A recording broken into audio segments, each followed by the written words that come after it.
올해 하반기에는 그 전세가 강세 때문에 매매가 강세로 갈 것 같지만은 나라면은 서울 부동산 정리하겠다 이렇게 얘기를 했습니다. 현재 기준으로는 추가로 그 기대 수익이랑 리스크 리워드 판단을 해봤을 때 그게 아주 좋은 값이 나오질 못했어요. 그래서 그냥 그렇다는 말씀 드리겠습니다. 여러분들이 결국 매수나 매도를 할 때 그런 판단의 근거가 무엇인가 이런 걸 잘 한번 생각해 보셨으면 좋겠고요.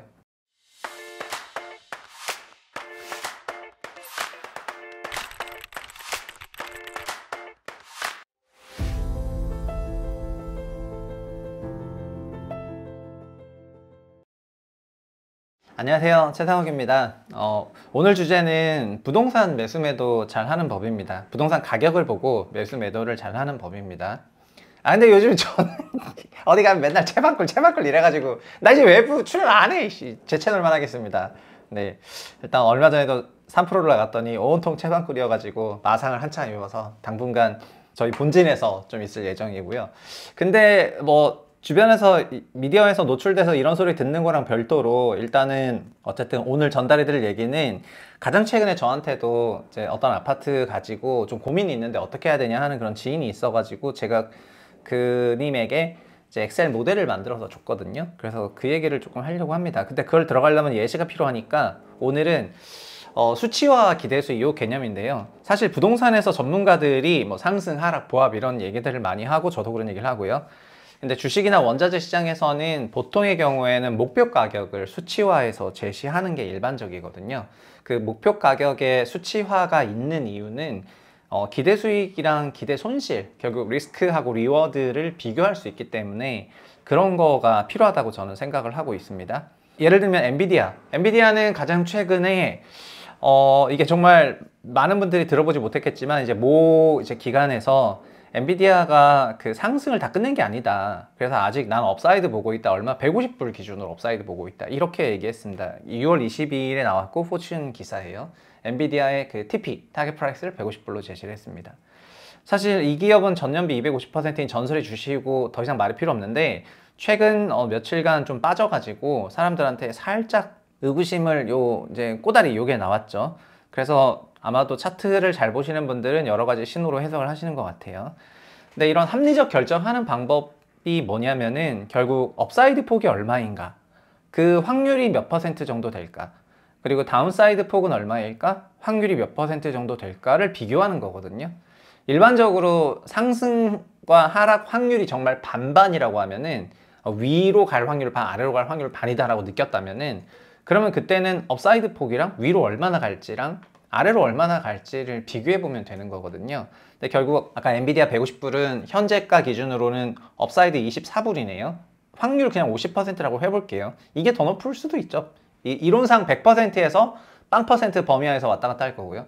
다운사이드 폭은 아직 얼마인지 잘 모르겠지만 확률 50%라고 하면은 이렇게 비교를 해보면 되겠습니다. 근데 엔비디아 IR자를 보면은 이게 25년 1분기, 얘네들은 회계연도가 걸쳐 있기 때문에 25년 1분기라고 하는데 25년 1분기 기준 매출이 26빌리언.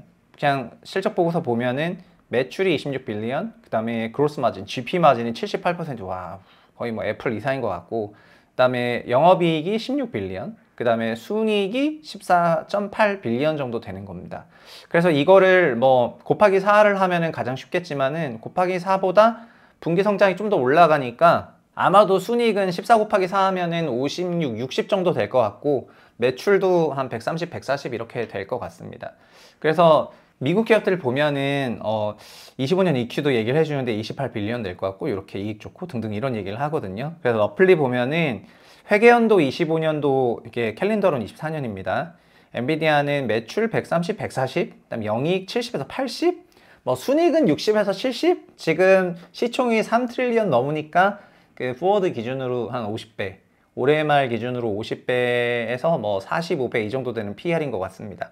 매출 증가율을 보면은 이게 작년 1분기, 그러니까 FY24 1분기 매출이 7.2빌리언이잖아요. 그러니까 올라온 속도 보시면은 요 7.2에서부터 13, 18 이렇게 점프했거든요. 그리고 여기 20에서 26으로 여기 요 점프는 퍼센티지가 조금 작은 편이에요. 그래서 아마 전년비 비교하면은 200 몇십 퍼센트 올라왔는데 그 다음부터는 200%대는 아니고 이제 한 100 몇십 퍼센트일 거고 그 다음에는 이제 한 90%일 거고 그 다음에는 이제 한 4, 50% 나올 것 같거든요. 그러니까 매출 성장 속도는 조금 둔화가 되기는 하겠죠. 그래서 그런 걸 가지고 밸류를 하게 될 겁니다.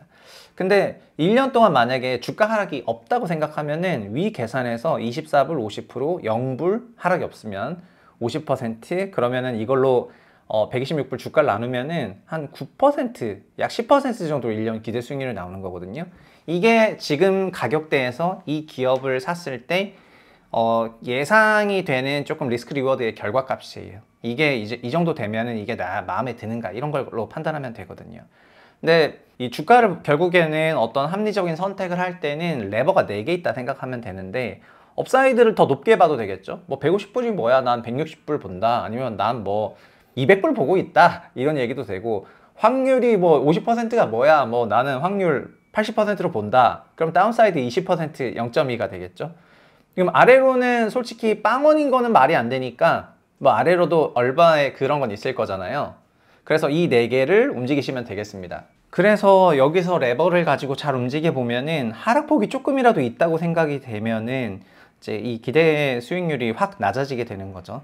사실은 엔비디아를 좋게 보시는 분들은 뭐 150불 정도의 만족은 안 하실 거예요. 그런데 결국은 이 기업은 지난 1년간 거의 3배가 올랐기 때문에 그런 상황에서 추가로 의사 판단을 해야 되는 사람 입장에서는 업사이드 폭이 얼마냐, 이게 굉장히 중요한 부분이 되는 거예요. 사실 다운사이드 폭도 엄청 중요하거든요. 밑으로 얼마나 빠질 수 있냐. 근데 이런 거를 생각 안 하고 일단 무조건 위아래만 생각하게 되면은 합리적 의사결정이 안 될 가능성이 높다는 걸 말씀을 드리는 겁니다. 결국에는 리스크 리워드 기준으로 봤을 때 자기의 생각대로 이렇게 계산하면은 좀 간단하게 되는 건데, 저 개인적으로는 어떤 위험 자산을 얘기할 때는 결국 이 둘 비교가 필수인데 부동산에는 이게 많지 않다, 이 말씀을 드리는 거고요. 근데 제 주변에 얼마 전에 있었던 제 지인이 분당 아파트 갖고 있는데 이걸 정리해야 되냐 아니면 계속 가져가야 되냐, 이런 그 부탁을 해와가지고 제가 막 엑셀을 돌려서 이제 계산을 해가지고 이제 제공을 했습니다. 기본 시나리오는 이런 거였어요.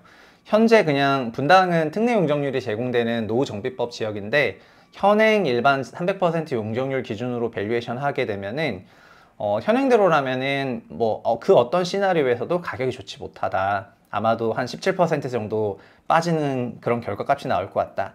근데 450% 용적률을 적용을 하고 최저 기부 체납을 하게 되면은 현 가격 대비해서는 17% 업사이드가 있다. 그리고 제가 피크아웃 시나리오로 완전 30년대 저성장을 말하는데 그 상황조차도 만약에 지금 재건축을 한다고 하게 되면은 7.5% 업사이드가 있다. 그러니까 이게 한 7억 5천 정도 되는 아파트인데 8억 9천이나 8억 2천까지 갈 수가 있다, 이렇게 얘기를 한 거니까 업사이드가 있다는 겁니다. 최저 기부 체납일 때. 근데 특례법은 최대 기부 체납이 있거든요. 특례법상 최대 기부 체납을 하면은 2040년 저성장 시나리오는 7% 업사이드, 그냥 2030년 중후반 저성장 시나리오는 마이너스 5.3%거든요. 그러니까 이 두 개가 비등비등해요. 그리고 여기에 약간의 불확실성이, 여기서 공사비 추가 인상이라던가 그 다음에 분양가 얼마나 받을 수가 있을 건지, 정비사업 기간 길어지는 거, 현재 정비사업 기간 대비해서 더 길어질 거라는 그런 생각이 있기 때문에 불확실이 조금 높은데, 이 불확실 고려했을 때 업사이드 폭이 생각보다 작더라는 거예요. 기간은 이제 굉장히 긴데, 그러면은 최소 7년에서 10년 이상 기다려야 되는데 업사이드 폭이 조금 작다고 생각하니까, 그래서 저는 의견을 뭐라고 줬냐면은 이거는 그냥 위아래 리스크 리워드로 계산해 보면은 지금 시점에서 그 모멘텀 붙었을 때 정리하는 게 좋을 것 같다, 그렇게 얘기를 했습니다. 이게 저는 이제 이렇게 된 거가 어쨌든 계산을 했기 때문에 그 나름대로 된 건데 그 말씀을 드린 거고요. 작년 1월부터 그 네이버 프리미엄 콘텐츠에 아파트 가격 모델이라는 걸 만들었습니다. 보셨던 그런 화면들이 가격 모형의 엑셀에 들어 있습니다. 근데 저희 네프콘 가시면은 이 가격 모형에 대한 설명하는 강의 8시간짜리가 그냥 무제한으로 공개가 되어 있거든요.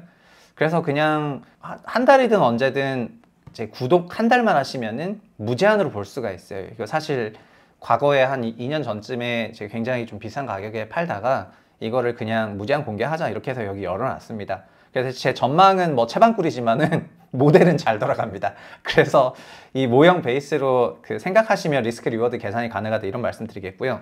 기대 수익 계산하려면 수치화가 필요한데 주택 수익률 연율화가 가능한 상태입니까? 그리고 가격 모델이 없다면 현재 이런 계산 자체가 안 되겠죠. 주택시장 최대 낙폭은 이미 결정이 됐는데 22년 하반기에 단기 마이너스 22% 나온다는 게 결정이 됐습니다.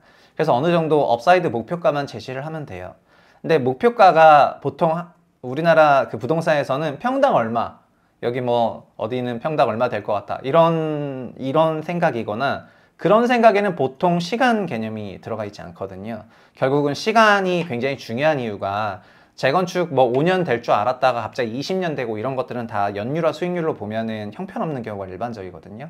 그래서 이렇게 나이브한 일반적인 가격이 아니라 그게 잘 됐을 때 현재 기준으로 조건 넣었을 때 얼마 되고, 그런 생각을 좀 해봐야 되겠죠. 왜냐면 기본적으로 한두 푼도 아니고 주택 가격이 최소한이 몇 억인데, 몇 억에 이제 십수억 혹은 몇십억짜리 그런 부동산들이 있는데, 거기에 공사비, 사업기간, 임대료 상승하는 그 수준 차이가 있는 거고, 제초한, 이런 고려 요소들 다 있지만은, 이런 거를 언급해가지고 기대 수익, 그 합리적인 결과를 얘기하기보다는 그냥 올라간다, 사라, 이제 이런 얘기가 많으니까요. 그래서 저는 요즘에 지난번 그 3%에서 나가서 얘기했지만은, 올해 하반기에는 그 전세가 강세 때문에 매매가 강세로 갈 것 같지만은, 나라면은 서울 부동산 정리하겠다, 이렇게 얘기를 했습니다. 현재 기준으로는 추가로 그 기대 수익이랑 리스크 리워드 판단을 해봤을 때 그게 아주 좋은 값이 나오질 못했어요. 그래서 그냥 그렇다는 말씀 드리겠습니다. 여러분들이 결국 매수나 매도를 할 때 그런 판단의 근거가 무엇인가, 이런 걸 잘 한번 생각해 보셨으면 좋겠고요.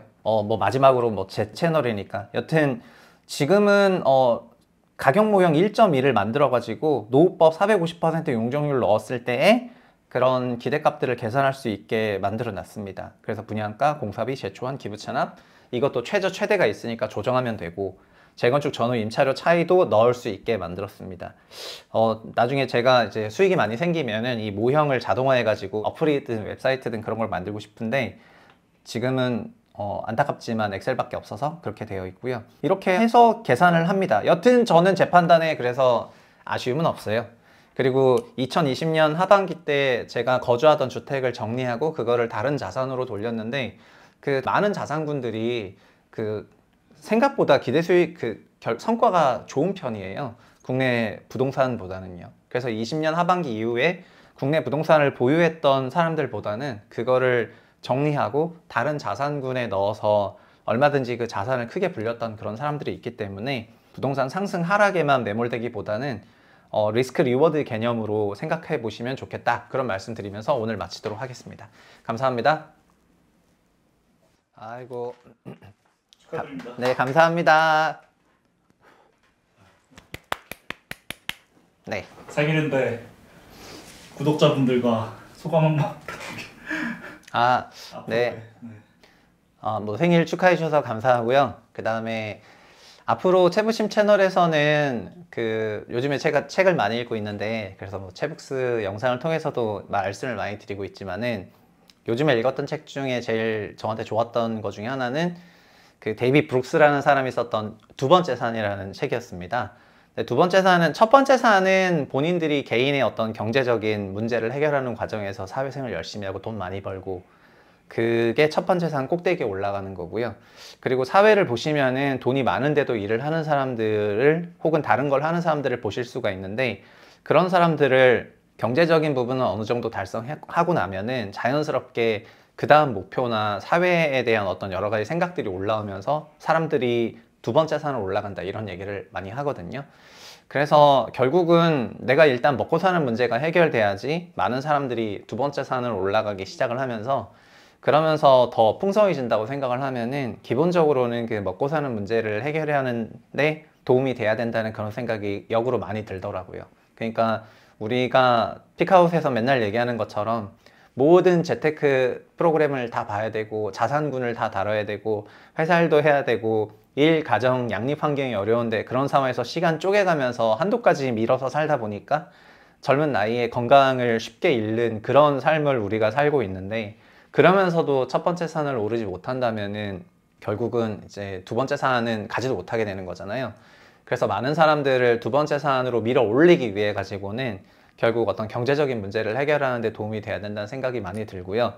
우리 채널을 보신다고 막 돈을 많이 벌거나 하는 건 아닐 수도 있지만은, 그래도 제가 생각할 때는 잃지는 않을 수가 있고요. 두 번째는 벌 때는 정말 어떻게 해가지고 좀 큰 수익을 맞췄을 때 큰 수익이 나는 그런 거를 조금 지향해야 된다고 말씀을 드리고 싶습니다. 그래서 앞으로 채널은 지금보다 더 좀 실질적으로 도움이 되는 그런 형태의 영상으로 좀 바꿔나갈 생각이고요. 그리고 제 생일 다음 날인 내일 우리 스튜디오 또 이사가 있고, 다음에는 또 충무로 스튜디오로 옮겨가지고 지금보다 더 넓은 공간에서, 그때부터는 이제 좀 외부 전문가분들도 모셔서 정해진 주기는 아니지만 인터뷰도 하고, 그리고 그분들이 갖고 있는 어떤 전문성을 좀 더 우리 채널을 통해서 확산시키고 그런 방식으로 끌고 나갈 거기 때문에 채부심 많이 사랑해 주셨으면 좋겠고요. 아직 구독 안 눌렀다면 빨리 눌러. 감사합니다.